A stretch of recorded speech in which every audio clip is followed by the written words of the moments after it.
I get the slides figured out. So I'm going to talk to you about the 90th Infantry Division. This is a division that came ashore on D-Day, later in the day, under Brigadier General J. McKelvey, and it proved to be quite a troubled division. The officers and the soldiers are very green. The commanding officer, General McKelvey, is not a very experienced commander. Omar Bradley wants to give him a chance. Omar Bradley being the commander of the U.S. First Army, the only army on the continent for the first month or two of the campaign. And it definitely takes a bleeding. In fact, at one point there's a small offensive, and 300 soldiers from one of the battalions surrender to about 30 German paratroopers. This is such a bad defeat and such a disgrace to the Army that Bradley's staff, over to Bradley there, General Bradley's staff actually comes to him and says, we think the best thing to do is to break up the division and give the infantry out to other units. Bradley believes that if they can just get a good commander in, that'll turn the division around. So at the recommendation of General Collins, he puts Eugene Ludrum in charge. Now, Ludrum had fought in Attu in Alaska and was an experienced commander, and he promises Omar Bradley he's going to give him a saltwater treat from the other side of the Cherbourg Peninsula. This is how confident he is that he's going to turn this division around. But Bradley gives him about 3 weeks with the same results, nothing really happening. So Bradley relieves him of command, and he wants to bring in a real fighter. So he picks General Teddy Roosevelt Jr. This is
he had performed very well. He was always out front with the troops. He kind of shunned his headquarters, a very aggressive man. And they make his assistant, um, this Brigadier General Bill Weaver, Wild Bill as he calls him. And the two of them are really going to shake up the division. They're going to relieve about 13 officers and get them out of the division.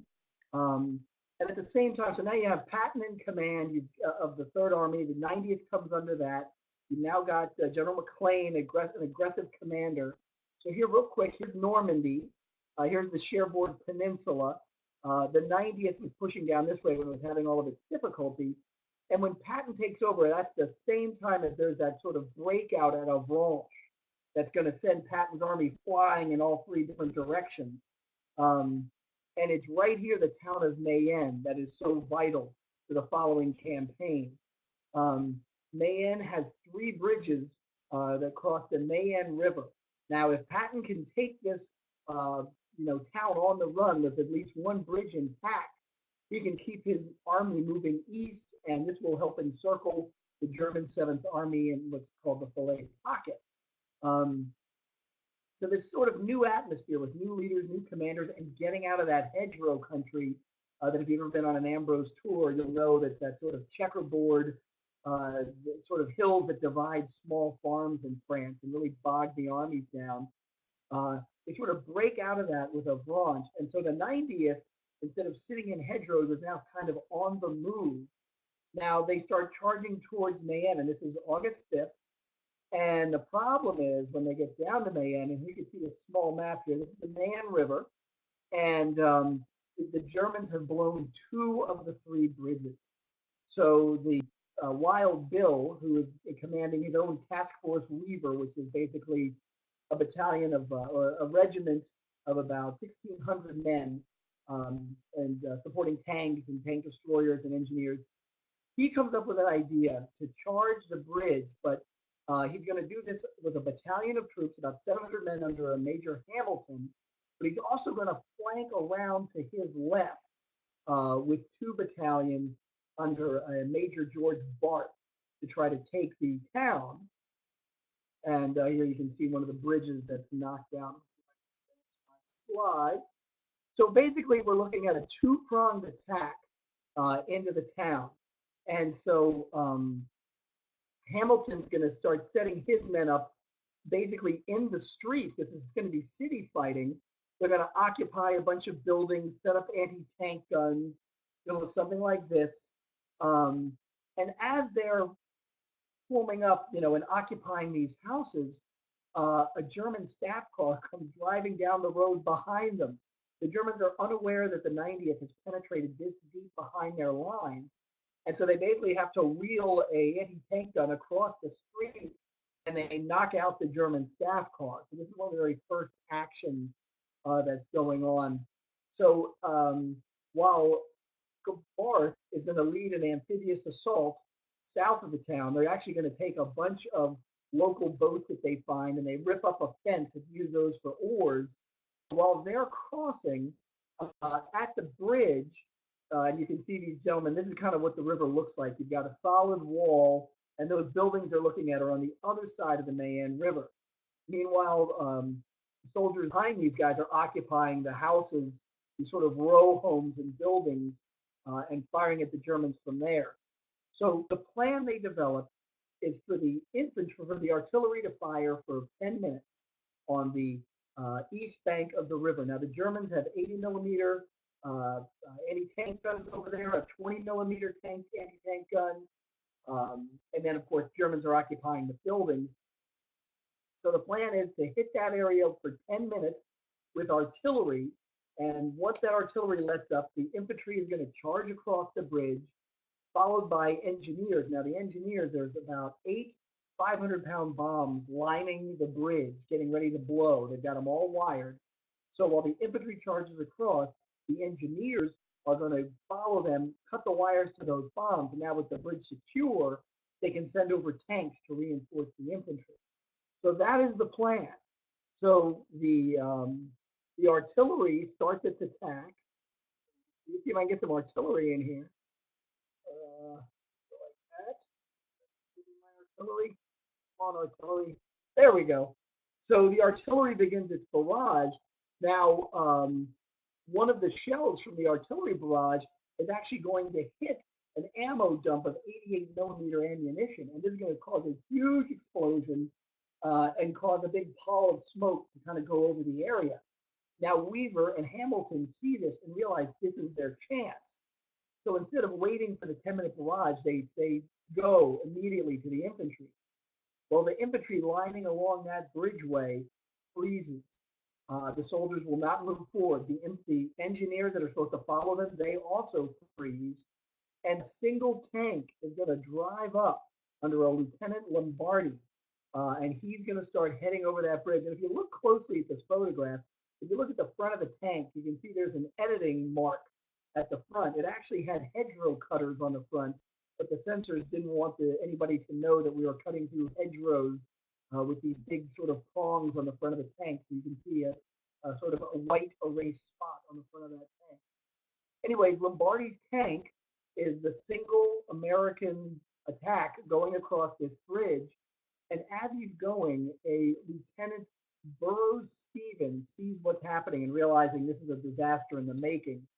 So Stevens runs out from cover and pulls out his only weapon, a captured Walther PPK, a German pistol, and starts firing it at the Germans. So this is the entire offensive, a single tank and a single officer with a pistol. Well, the men hiding on the sides of the bridge on the far side see this, and this kind of inspires them. So they get up and start running behind him. With the infantry are two engineers. Now the Germans start opening fire. They open fire on the bridge, and one of their 20 millimeter rounds hits one of the engineers and kills him. His name is Private James McRacken, and McRacken's going to go down. In fact, this is McRacken right here. He's going to go down halfway on the bridge, and Burroughs said it was like an umbrella of blood. Just kind of he disappeared in this cloud of smoke and blood. Um, but he successfully leads the charge over. Lombardi's tank crosses, knocks out an 88 tank up the hill from the bridge. The infantry starts spreading out and breaking into the homes and killing the Germans in there. But as this is going on, Lieutenant Stephen looks behind himself and realizes there hasn't been any follow-up. There's still more men cowering on the other side of the bridge.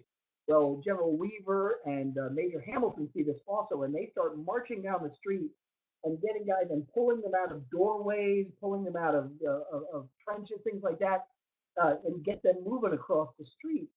Meanwhile, Lieutenant Stevens, has run back across the bridge to encourage the other platoon to follow him. And he grabs the lieutenant who's cowering there and says, let's go. And the lieutenant is frozen with fear.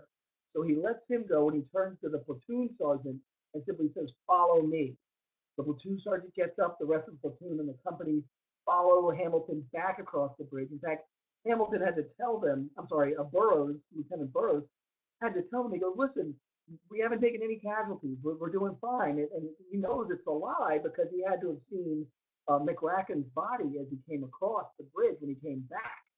So as he leads the second charge over, he actually stops at McRacken's body and picks up his carbine rifle and said he had to wipe the blood off of it in order to get it to use. So with that, they have a successful charge across the bridge. They begin taking blocks and blocks. The Germans are in retreat. Just to give you an idea how the French feel about the Americans in their towns doing this fighting, when McRacken died, and that's his body right there, the French laid a sheet over it and put flowers on it. In the back, you can see a castle. That is Mayenne right there. And as I said, the soldiers that were cowering on the other side, they eventually follow Burroughs, and they move up the hill. Now you can see here. Now this is actually a photograph of Mayenne taken from the German side after it had been captured. Now the gun you can see pointing upwards on the left is a German 88. And if you look down at the bottom of the hill, that's where the bridge is. It's very almost an unseen bridge when you're approaching it and departing it. It looks just like a hill. But that large building on the right with the windows knocked out, you can see the 3 or 4 windows knocked out. That's actually the hotel we stay in during the Patton tour. We come into Mayenne and spend the night there. So you really are kind of like right in the middle of the battle when you go. So that kind of sums up Hamilton's attack. Now, meanwhile, further south, Colonel Barth is sending his 2 battalions across the river.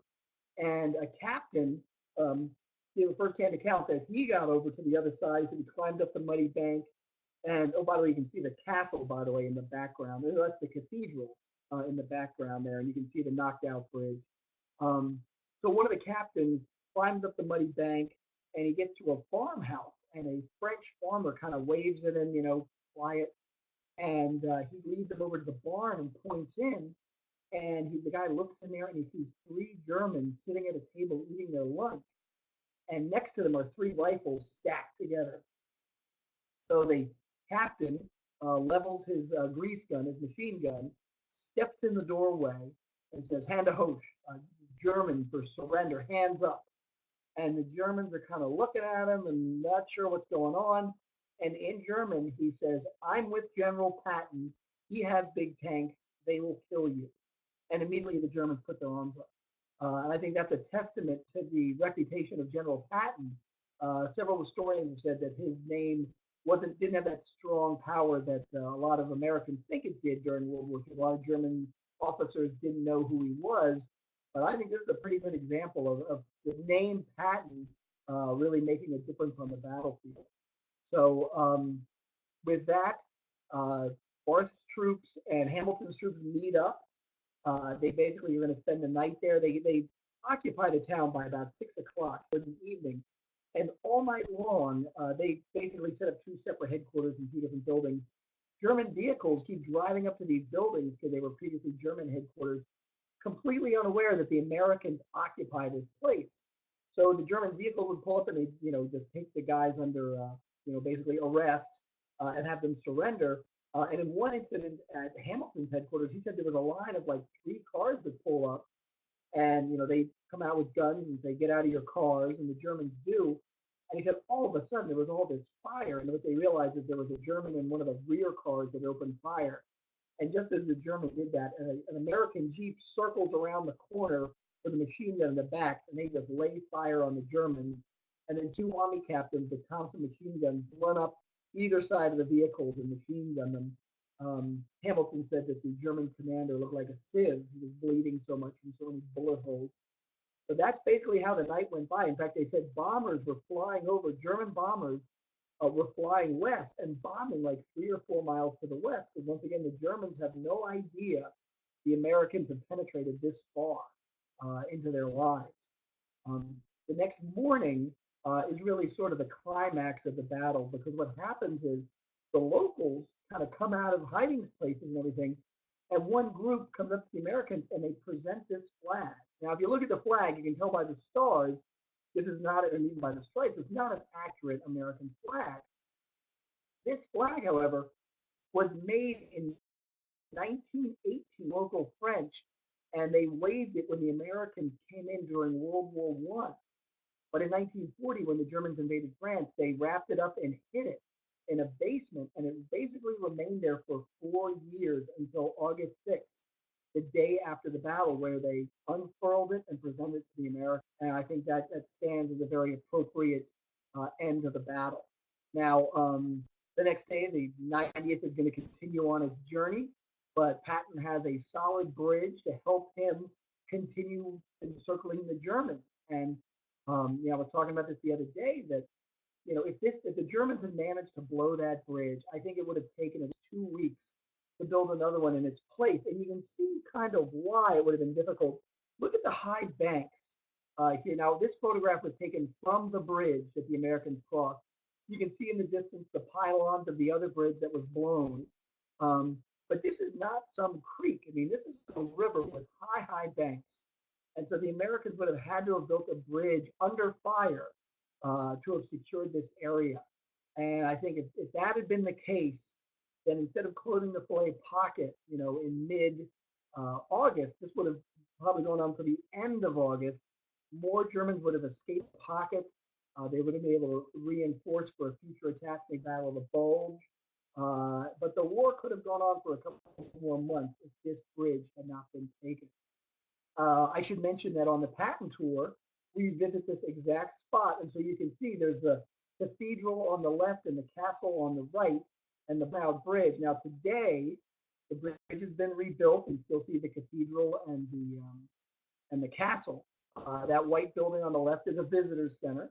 But basically, we park the bus and walk across the bridge. And halfway across the bridge, there is a memorial to Private McRacken, the engineer who lost his life and whose body they put sheep and the flowers over. So I think that gives you an idea of what we see on the tour, and the attitude of the French, and what's really just a beautiful French town, an interesting place to visit. So that is the story of the Battle of Mayenne. Thank you for listening. I'm happy to take any questions. But like I said, it's one of my favorite places to visit during the tour. So I just got a question. Can you provide the backstory about how you found out about this story? Well, I first found out about it. I read in a book called, I think it's right over here, War from the Ground Up. It's a history of the 90th Division.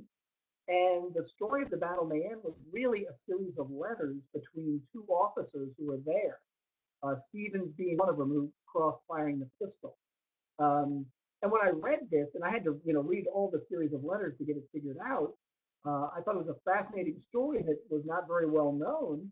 So I went to the archives, National Archives, pulled some records, did some research, And through that process, was able to develop the story, which I eventually wrote for WW2 History Magazine.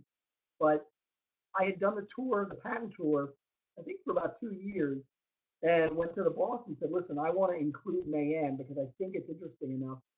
And it was odd because I was including a location I had never been to, and I was having nightmares about it the night before. I kept dreaming we were taking the tour bus into the river, but that didn't happen. It was right where it was on Google Maps, and it worked out perfectly. In fact, the second time I went there, one of our tour guides, who I thought was one of the smartest people I know about World War II, came with me. And when I got him down there, he said, "I didn't know anything about this battle, and I think it's fascinating." So I was really happy to be able to provide new information to one of the pros. So, any other questions? Some people had some trouble with the audio, it looked like in the beginning. Um, we spend probably, we started spending the night there. And so, we get out and I give the talk on the river. And then we spend the night in the hotel right on the river bank. In fact, I believe that where the hotel is, it was where a German tank rolled up and they knocked that out before they took the bridge.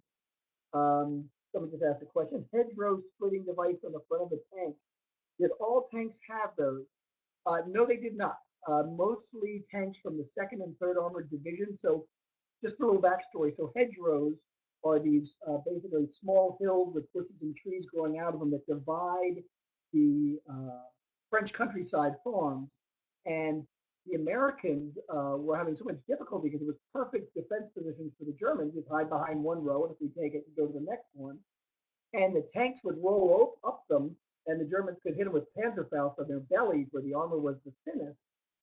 And so, how do we solve this problem? Well, a sergeant with First Army actually started taking the defense spikes and everything off the beaches of Utah and then Omaha and soldering them, welding them onto the front of tanks like big teeth. And so you could ram into the hedgerow and then plow forward and just drill a hole right through so you didn't expose the belly of the tank. And even that method wasn't perfect. What they realized is they had to line up 4 or 5 tanks and do it at once because the Germans could really just concentrate the fire on one. But it was really the second and third armored divisions that got the hedgerow cutters on the front.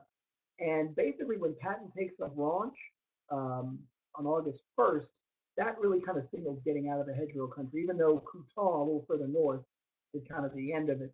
And so divisions like P. Wood's 4th Armored Division, which is famous for the breakout and the leading Bastogne, they never really had the spikes put on their tanks. Okay, I hope that answered your question. How many parts?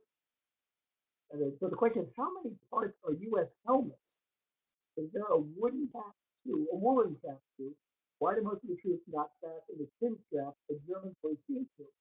So the American helmet is the steel pot, as they called it, was basically a steel pot like the one you're seeing on the screen. And one size did not fit all, so they created a helmet liner that went inside of it, and it kind of would have buttons on the outside. So sometimes you'll see guys, you can see the buttons on the left and right of the helmet. That's a helmet liner, and they sometimes will polish that up. And so that's a helmet liner inside a helmet, and then that strap over his head is holding the two pieces together. Now, the chin strap, a lot of the soldiers found in World War II, if you had the chin strap strapped and an artillery round went off near you, the explosion, the impact would get up under the helmet and break your neck. And that's why they would always dangle the chin straps. If you've seen the movie Patton, Patton's aide, Dick Jensen, get killed near Omar Bradley. Well, he wasn't killed near Omar Bradley, but that's what he believed killed him, was he had his chin strap on, and you can see it in the movie. And they believe it was the concussion that his helmet was not allowed to release. So the Army eventually does develop a collapsible chin strap. So it's like a ball socket thing. So if that happened, the chin strap collapses and flies off, but the soldiers never trusted it. And so that's why they didn't clip their chin straps. And why did the Germans always seem to? I don't have an answer for that. Although when I think about it, when you look at frontline troops, especially in Russia, I don't really remember seeing too many chin straps on. There's usually when Germans are in formations and things like that, that they have the chin straps. But I believe their skull color, they call them coal scuttles. So there was like a pail that they would fill with coal. but their skull helmets would probably absorb just the same amount of impact. Okay, no questions about the movie Patton. Okay, I get a lot of those on the tour, and I'm always happy to answer them when we watch the movie on the tour. So with that, I will sign off. I would encourage everyone who hears the sound of my voice to come on a Stephen Ambrose historical tour.